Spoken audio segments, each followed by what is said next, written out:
Now, this is known as the infamous slide 54, because it's the 54th one in the deck. This is called informed speculation. I think it's hidden history, but let's call it informed speculation. So a lot of these inter-row launch mission patches, launch logos, depict reptilians and occult figures having some kind of dominance over the Earth. Very unusual that they would show that. So I speculated based on other things that I've learned, and I'll leave it at that, that we're reptilian beings able to manipulate primate DNA to accelerate human hybrids. Did that happen? And were some of those human hybrids people that in myth and legend we call Atlanteans? In fact, aren't we all human hybrids? After all, let us make man in our image, says Genesis. Well, some big lines there. This is John Ramirez. He's an ex-CIA officer. He retired in 2009, and now he's made this briefing. He gave this briefing. It's the whole briefing. It's 2.5 hours on Project Unity YouTube. So really interesting to watch through. Welcome, I'm Chris Lado, retired F-16 pilot turned UAP investigating YouTuber. For this video, I'm gonna go through and break out the briefing that John Ramirez gave and gave my additional points on it. Very interesting briefing. Please if you do like this video, consider subscribing. If you wanna support the channel, join patreon.com/Chris Lado. Join the team. You can join for as little as $1 a month. For now, let's get to the video. So GS-15, CIA officer, this is his rank, okay, so equivalent to a colonel in the Air Force or in the military. So he was a high-ranking CIA officer, and now he's devoting his time to UAPs and investigation. He has some very interesting theories, and this main theory from this one is, or could we be hybrids from a previous reptilian race? So that's just one point in there, and it's speculation, but we'll go through the whole presentation slide by slide. It's a very interesting presentation here. You can find the full presentation if you go to the description. So this is actually the briefing, right? Navigating the U.S. intelligence community for UFOlogists. I'm apparently a UFOlogist now, happy to be. An overview of the functions and missions of America's intelligence agencies. So let's get through it. So John Ramirez actually gave the brief. You can watch that again at the Project Unity website. He was in the intelligence community for 25 years. He worked in the CIA at the Directorate of Science and Technology and Directorate of Intelligence. Okay, I'm assuming that's all the analysis stuff, analysts. And he worked at the Office of National Intelligence for Counterproliferation, monitoring weapons of mass destruction proliferation. It's the official statement, so I'll leave that as for me as well. Okay, so all statements of fact, opinion, or analysis expressed in this video by me doesn't reflect any positions or views of the U.S. government. Nothing in the content should be construed as asserting or implying U.S. government authentication of information or endorsement of the author's views. So I'm not in any contact with the U.S. government or people from the U.S. government. Destinations, okay, so U.S. intelligence community. Very interesting here. What I found is, if you didn't know, we have way too many intelligence agencies. Okay, I've heard 16, 17, 18 elements. Okay, how many elements do we need of intelligence? So anyway, there's a lot of intelligence, and I've learned quite a bit from this briefing. So after 9/11, I think we realized, the US did, that we had a lot of gaps, okay, because there were some agencies that knew about Osama bin Laden, knew about his plans, but they weren't coordinating with the other agencies, right? They're not sharing the information. I think this goes back to, we're just tribal animals by nature. And if you notice, even on squadron bases, right, on a base, Air Force base, our squadron, we wouldn't share with the other squadron. And that we're on the same base, right? On the same team, in the same military, but there's always that little team orientation, tribalism, okay? And each one of these organizations, each one of these intelligence agencies thinks that they are personally protecting the United States, and they want to get as much information, get as much power, money, etc., because they're going to do the best job, right? And they're working the hardest, and that's what everyone actually believes. And I mean, it's good. It helps morale. People do work harder when they believe that. We need to believe something, okay? But it has issues, right, when we go up. But this is basically the eyeball. If you imagine the eyeball, if my theory is correct, the organism that is the U.S., the actual how it perceives the environment, its environment, okay? So all of these agencies, these are the eyeballs, if you will, of the dimensional level of the nation. Okay, so this is how the nation senses its environment. How it interacts with it is through other ways. Secretary of Defense, the DNI, overlapping peacetime authorities. Overlapping peacetime authorities. I know Title 10. Title 10 is the military. This is how Title 10, you talk about this with the reserves, like, oh, you on Title 10 orders. ODNI is on a Title 50. I don't know that U.S. code at all, okay? I haven't really heard it.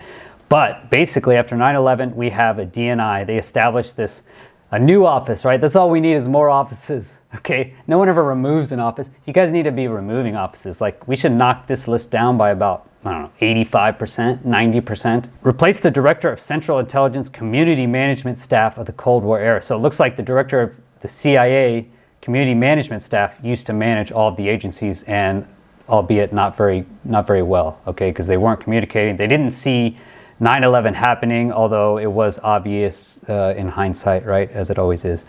Liberty Crossing. Liberty, huh? How the IC works. So there are some good links in this. If you click on this link, redirecting how the IC works. And this is where we go through it. The intelligence community is made up of 18 elements that each focus on a different aspect of our common mission. Okay, look at all of these agencies. Each one of these things is who knows how many hundreds, thousands, tens of thousands of people, black budgets going in behind any of these. No wonder we can't keep track of what's going on with our intelligence agencies, man. They can barely keep track of themselves, is my guess. So we look down, organizations, Air Force Intelligence. These are the sensing organs, if you will, the organelles of our larger organism of the state, right? This is what it looks like. These are humans here, right? But they're really in police uniforms, okay? This isn't Bill and Sally, right? This is a police A, police B, right? Same thing here. Here's your military. That's Bill, right? Everybody's named Bill, apparently. But it's not really. He's got a gun. He's in a uniform. He is a fighter for the military, right? I'm hoping the Air Force. Drug Enforcement Administration. Wow, they've done a great job, right? There's one we could cross off the list right there. DEA. All right, Department of Treasury, Office of Intelligence Analysis. Did you guys know we had that? Intelligence Analysis. Marine Corps Intelligence. National Geospatial Intelligence Agency. I learned about this one. Places with the nicest buildings, you probably want to watch those, right? You have the nicest internal building structure, so many windows. Man, NGA, that's new on my list. NSA, National Security Agency, that's another one. I have worked with them a little bit. And really communication, okay? If a lot of these videos, I think they're not able to release because of the communication. So the things we say, how we do things, why we do them, is often classified, right? So if we could actually just remove some of the audio presentation of these videos, maybe just remove the audio and we can black out some of the video, U.S. could release some more information because there haven't been any releases, right? Has the U.S. government released anything lately? We saw the ODNI report, but I've seen no actual evidence, so it would be nice one day. Okay, so there's 3 national centers. National Counterterrorism Center. This is how they make it just even more difficult for us to get through airline lines. I mean, the terrorists won as far as I'm concerned. You know, it takes 2 hours to get through airport security. Like, they won. National Counterproliferation Center. That leads the IC. So interesting. And then National Counterintelligence and Security Center. Okay, we need another center, okay, led by somebody else. I mean, how many centers and agencies are there? There's a lot. And here's where he goes through. Some are more equal than others, and I think by funding you can even obviously tell this. The agency he lists, that is the first agency. And I guess it was, he goes on to explain. National Security Agency, that's the fort, okay, the NSA. They were the ones basically Snowden called out for capturing all of our information. National Reconnaissance Office, these guys I learned in this briefing as well, they just run all the satellites, okay? The actual information from the satellites is stored down here in the NGA. National Geospatial Intelligence Agency, Crystal Palace, nicest building, man. That's probably where all the information is. And then Defense Intelligence Agency, DIA. The limited interaction I've had with them, my understanding was they would brief the policymakers. So from my understanding, the DIA, they gather the information from the actual agencies and then they just brief the policymakers. So they're like the summarizers. They summarize everything. There's not a lot of people there, a lot of analysts working there, but they do brief the policymakers. So they have to have a kind of overarching view. 5 intelligent disciplines. So knew this, HUMINT, okay, that's like your standard CIA stuff. Open source intelligence. Yeah, CIA, yeah, it makes sense. I didn't realize it, but I bet their analysts, according to this at least, majority of it's just open source. So you get a ton of information from open source sources. I'm sure right now they're watching this video. I'm sure there's Chinese open source analysts watching this video. So I just want to say, Chinese analysts, you know, what is your country doing for UAP? research. Are you guys highlighting anything? Write in the comments. Signals intelligence, SIGINT. Okay, we use this a lot. This is from all the spy planes, you know, the EP3. They're listening out there for signatures, right? Electronic signatures. So I knew about that. I did not know about this, MASINT. I'd never heard of that. Measurement and signature intelligence, MASINT. That's from the DIA. So that's interesting. I haven't heard of that. That would imply to me that the DIA has a much larger footprint, and it's based on this measurement stuff, which he references later for Bigelow. So like Skinwalker Ranch, that kind of stuff. And then geospatial int. I'd never heard of this, right? I'd never heard of the NGA. Okay, I wasn't, you know, in deep with the intelligence agencies or anything. But good recap. NRO is the mission enabler, in that NRO designs, builds, and deploys space-based sensors that collect data in support of these intelligence disciplines. Okay, next slide goes through the DoD Science and Technology Intelligence Centers. So MISIC, I've never been to that. I've heard of it, but it's surface-to-air base, so that's probably why I didn't go there. National Ground Intelligence Center, never heard of that. National Maritime Intelligence Center, I've been there, actually. Sea and undersea weapons. That's where I was surprised to learn that it was like 85% or 90% of that building is all mines. That's all they research. Mine technology. That's how dangerous it is. NASIC, I have been there. Giant building, no windows. I was interested to learn in this video, Army Material Command T2 intelligence at the time of Roswell crash. So at the time of Roswell, NASIC was the guy. This is a crop circle. I still haven't researched crop circles. I think probably the next thing I need to be looking into, because it's so interesting. I've heard so many leads about crop circles. Interesting. So he mentions here, blanket FOI requests to the CIA only aren't going to help because this information is stored at NGA. He highlights this interesting NGA Circle Finder Challenge, prizes award in January, about how to find circles around the globe. So is the NGA, or were they searching for crop circles or getting better information about crop circles? Pretty interesting. FOIA, tailored to intelligence discipline. So basically, if you want eyewitness accounts or open source, ask the CIA. NSA is going to be for those electromagnetic signals. DIA is going to be for that MASINT, like we saw at Skinwalker Ranch, and then NGA is going to be your optical, electro-optical, visible light, IR, and UV. So none of the information is stored at the NRO. Interesting, I learned here, Maxar data is licensed to Google, and Google Earth was originally a CIA application known as Earth Viewer. I said in my 2 videos ago, what has the CIA done for us? That's one positive thing that they have done for us. $300 million per year to the NRO. Next generation is in 2022. This is that building, right? The NGA in Springfield. Nice building, nice windows. Probably where all the information is stored. Hypothetical case study of a UAP event. Okay, this next section, he goes through what would happen. Let's say there was actually a UAP event. He highlights this STS-75 tether incident object. I watched the video he has in there. To me, it looks like, you know, we're looking under a microscope. But seemed like dust getting hit by light to me. Hypothetical scenario. NGA analysis discovered numerous light energy orbs under intelligent control in frames of imagery. How would the intelligence community respond? So he has this hypothetical scenario. So first, the analysts would rule out adversary technology.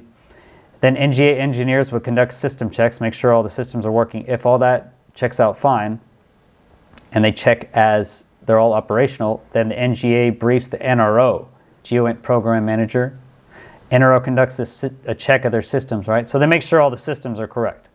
Then you do community action. So NGA and NRO, they would inform the DNI, and that would be Avril Haines, right? Or at least someone in her organization. They would authorize the establishment of a community working group to deep dive into this phenomena. So then DNI, who's in charge of supposedly all of the organization, all of the intelligence community, would make a working group to look into this.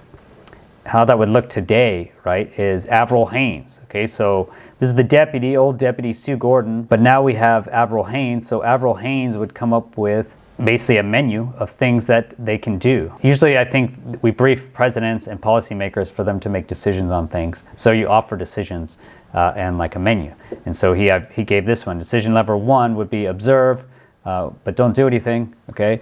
Decision level 2 would be engage, but don't threaten, so go and try and meet up with them. And then decision level 3, it would be like most aggressive, would be provoke a reaction. Give them warning shots or something. Provoke a reaction. Up to military people to figure out what that would be, right? So that's his. Kind of interesting how that would actually flow. I did learn something from that. Observations on the UAP task force. So these are John Ramirez's conclusions on the UAP task force. Him reading between the lines as he says, personal best guesses of a former weapons intelligence analyst. Weapons intelligence analyst. Military tactical sensors designed for weapons target acquisition were inadequate collectors of intelligence quality analytical data. So here Ramirez is saying the targeting pods that we've seen, all those videos I've analyzed, they are inadequate collectors of intelligence quality analytical data. So he would know this, having seen intelligence quality analytical data for decades. Okay, so he says it's just not enough to determine any sort of final decision. National strategic sensors seem to have drawn the attention of UAPs. This is interesting as well. So NRO platforms, according to John Ramirez, have drawn the attention of UAPs, such as maybe space-based sensor constellations, he says, and Space Force platforms, such as the X-37B crab. Next thing, lack of intelligence collection assets at locations that attracted UAP interest. DoD, DOE, IC, and NASA surface, subsurface-based spectral sensors. This is an interesting point because I saw that as well, especially in the intelligence community. It's very, very much looked down upon and termed illegal in most instances for the intelligence community to spy on Americans, right? The intelligence community to spy on its own people, which is exactly why I was surprised there's so much blowback for Edward Snowden. He basically whistle blew that all of these intelligence agencies, primarily the NSA, from my limited understanding, were keeping all of our information. And that was also deemed as illegal and unconstitutional by a U.S. court of law, by a U.S. federal court. And still, Snowden, we're still hunting him, right? America's still hunting Snowden. Just shows that it's not humans making the calls, right? This is the government. America is mad at Edward Snowden, that it highlighted that he was lying. It's easier for our intelligence community to, and legal, for us to observe enemies, right? Adversaries, foreigners. It's illegal for us, supposedly, right? Unless you have this huge program to retrieve all of the information that Americans are passing, right? Which was deemed highly illegal. But interesting, we could get more information from adversary events. There's one event here later on. Next point here from John Ramirez, coordination of collection, analysis, and dissemination was hindered by the lack of a permanently designated national mission manager for UAPs. So he says there's no SME, there's no subject matter expert covering UAP accounts full time. Basically just not taking it seriously. So we need another office. We need more people. We need a new Office of Intelligence to try and intel on our agencies that should be intelling on UAPs. That's what we need. Part 2, he goes into clearing up misconceptions. I'll go quickly through this part. He talks about MK Ultra. Okay, it's not an ongoing mind control program. He says no one is an agent. Okay, the only agents for the CIA, NSA, DIA, NRO, or at least the CIA's agents, foreign agents that we hire, sources.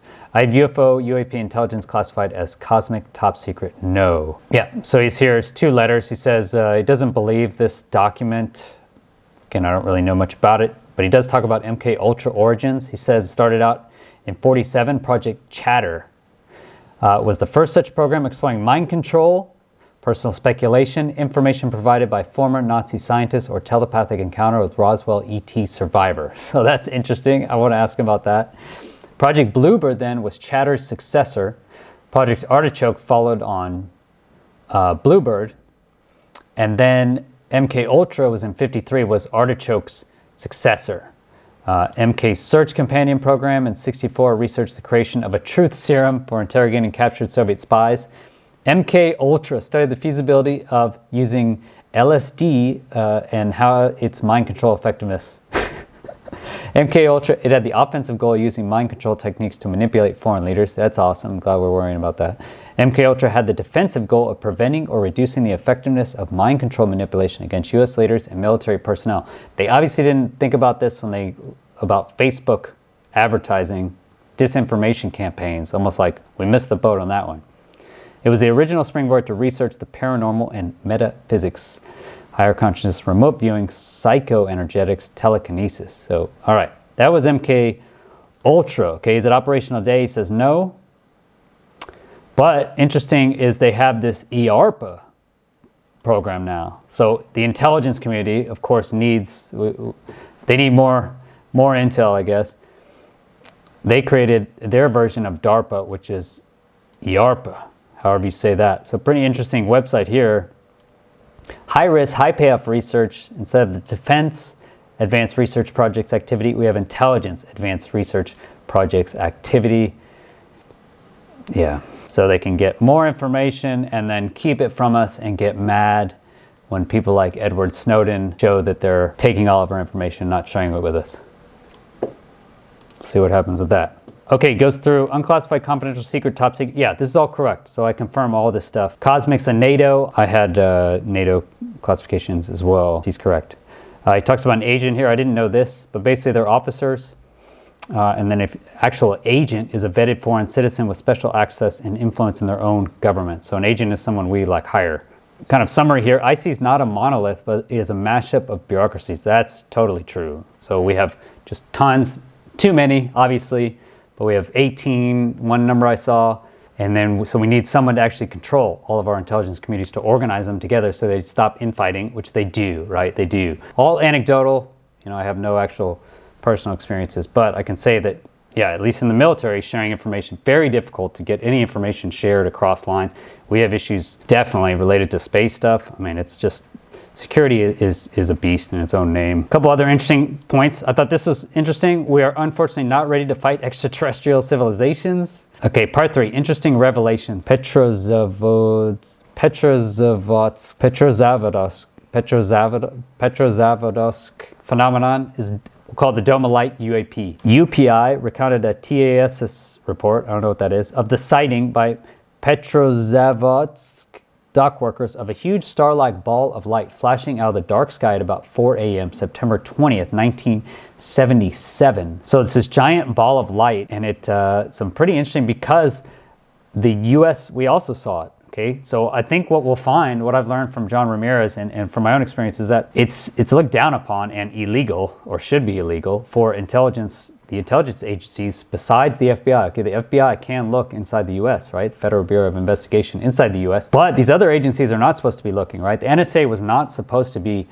recording all of our information, all of our electronic communication, all of our emails, all of your phone calls. Just think about that. All of your stuff has been copied, okay? I think that's a huge violation of our freedoms. Okay, you want to keep your guns, okay, but does it really matter if they know exactly where your guns are kept and how many you have? Because they monitor all of your information. So anyway, while the NSA was doing this illegally, okay, it's illegal, by the way, it's not illegal for all these agencies to look at foreign governments, foreign adversaries, right? And that's their purpose, essentially. So I think we could get a lot of information from FOIA requests on these type of events that happen outside of U.S. soil, okay? Because on U.S. soil, our internal agencies actually don't know the information. They don't have it. They're kept away from it. When I was an analyst for electronic attack, I had free access to, NASIC, et cetera, for enemy systems, right? Looking outside the U.S. If I wanted to find any information on our blue systems, okay, it raised a lot of flags. Why do you care what the radar can do, all right? Why do you care what our radar can do, okay? For me, it was, hey, I need to know what our radar can do so that I can define ways to beat it, right? Vulnerabilities, right? But they don't want us analyzing our own systems for vulnerabilities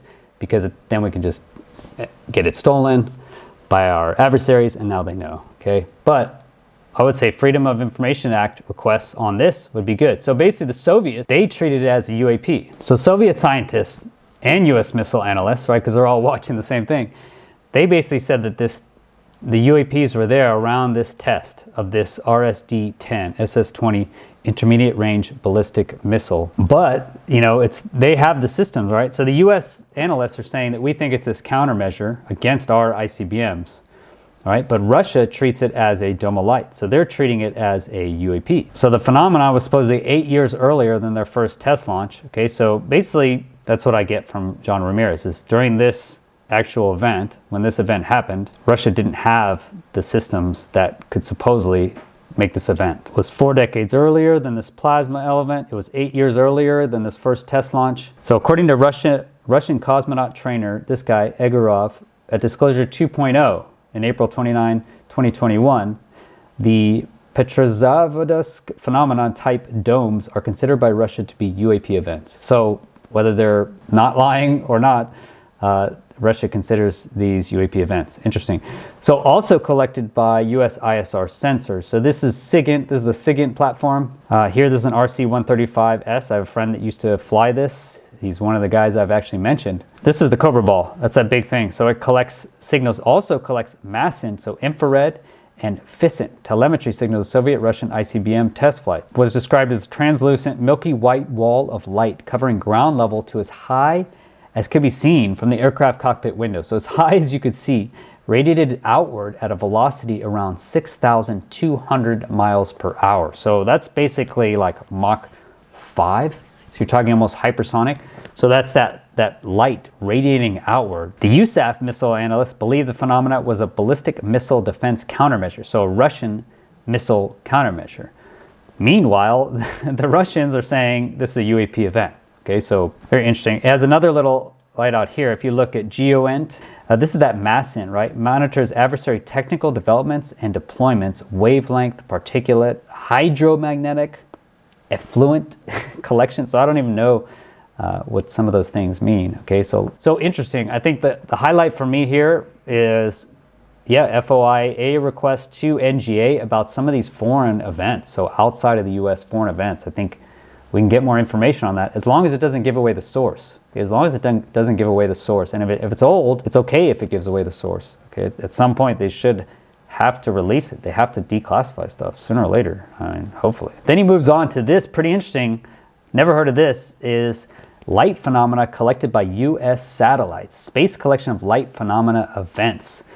He references this guy, spiritual visionary and esoteric researcher Drunbalo Melchizedek, in his 2003 book, Living in the Heart, How to Live in the Sacred Space Within. Okay, so weird things. Basically, from that book, there was a major in the Air Force that talks about the Merkabah disk. So one person in his or her Merkabah field puts out about the same energy in a magnetic pulse as a city of about 15,000 people. According to this major lady, she said that their satellites could see a person's light body and show the image on the Air Force's computer screens. Interesting. So you could see these people from space. I just thought of like the CE5 events, you know, when you hear stories, I hear anecdotes from people I know actually say, you know, they go outside, they're quiet, they clear their mind, they remove all fear. And then I've had a few people say they see these light events. They see some, you know, orb, some colored lights in the sky. I thought of that, right? You know, what if you could actually tap into something and you could be some, what is it? You create some magnetic pulse in your Merkabah. If you get your Merkabah to release its magnetic pulse. He also put in here, for several years this caused a huge concern in the U.S. military, but now they understand that this is simply part of the new consciousness that is unfolding on Earth at this time. I mean, that's pretty interesting. If anyone knows about this. Another kind of point here, this was talking about, similar to the Domes of Light event, Russian technical collection during UAP events. So Soviet-Russian radar stations, John Ramirez brings up interesting point here. This place, Seri Shagan Nieman P, Space Research Radar, tracked and studies anomalous phenomena. He references that the gigahertz for this, I believe it's 1 to 3 gigahertz, is the same as the Spy-1 radar. So the radars that basically picked up or started picking up the Tic Tacs and the Nimitz engagement, that's in the same gigahertz band as this radar, this Russian system that Russia uses to track their own ballistic missile tests, or who knows how they use it, right? But it's in the same gigahertz band as a Spy-1 radar. So pretty interesting.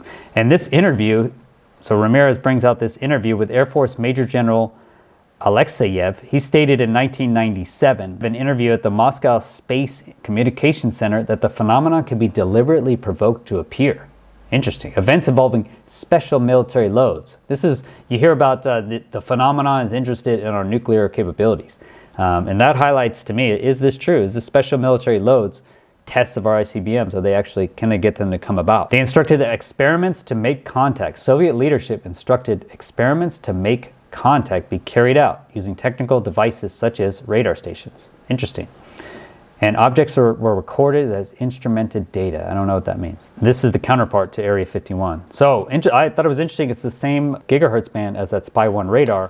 He highlights this. I just went through quickly. China and U.S. jointly monitor the Soviets. Yeah, of course. We work with other agencies as well.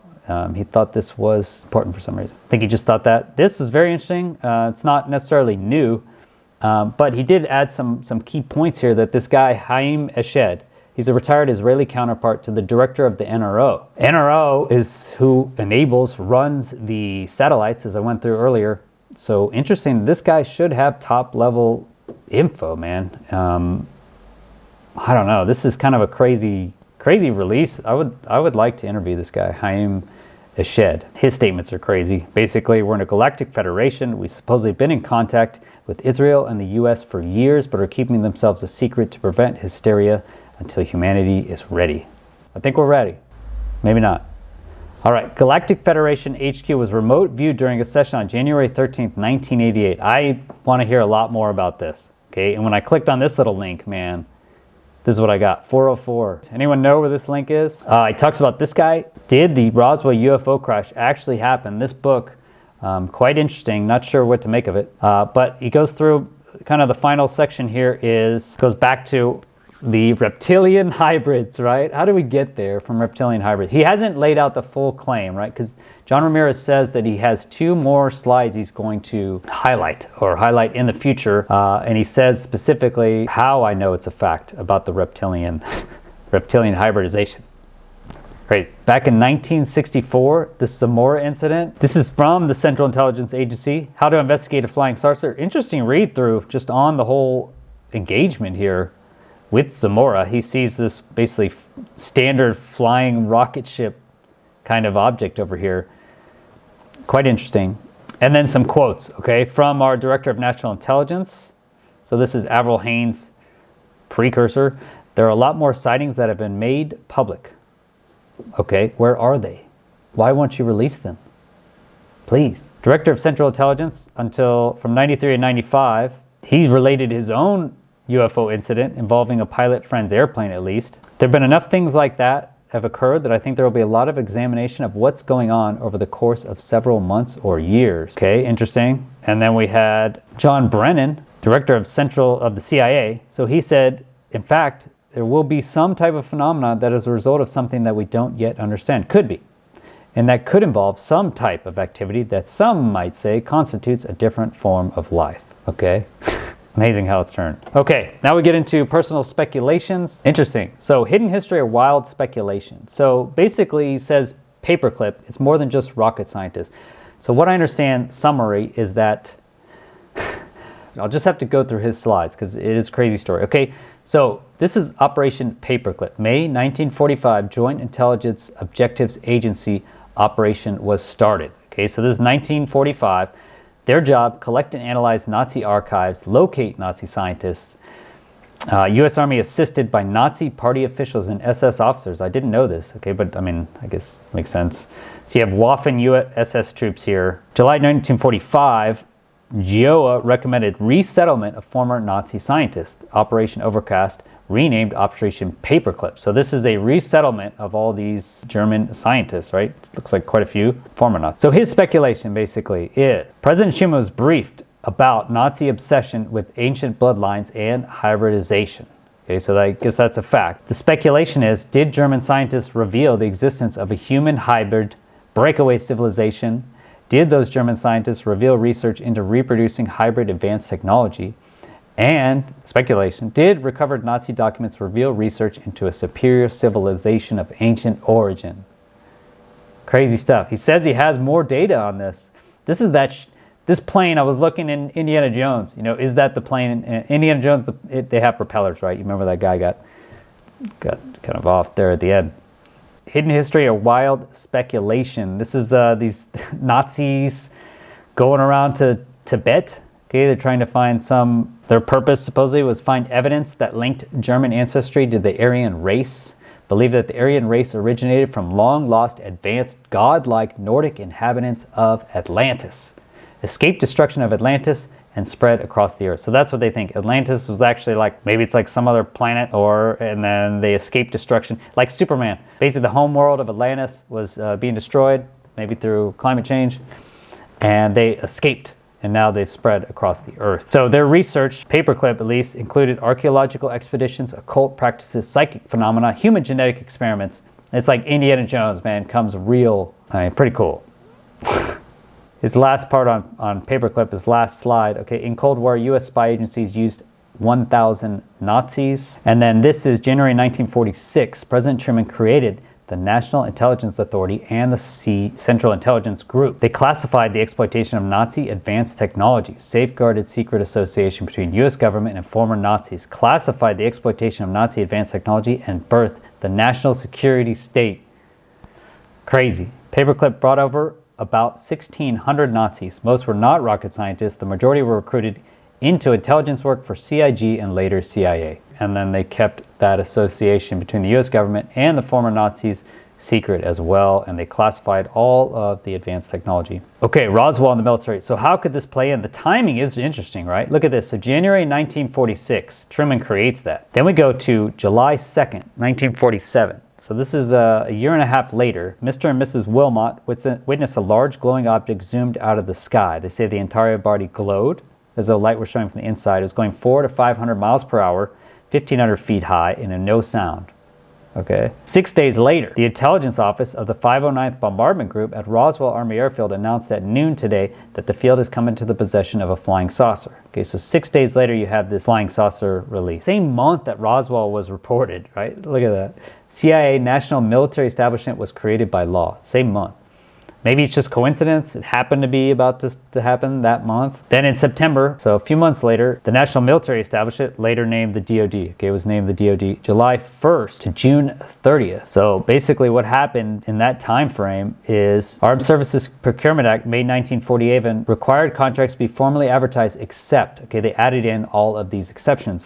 And then enabled hidden procurements. This is those black budgets, okay, black money you hear about. It's not on the actual budget. It's hidden somewhere. Increase the power influence of defense contractors. So John Ramirez thinks it birthed the military-industrial complex. I mean, interesting, right?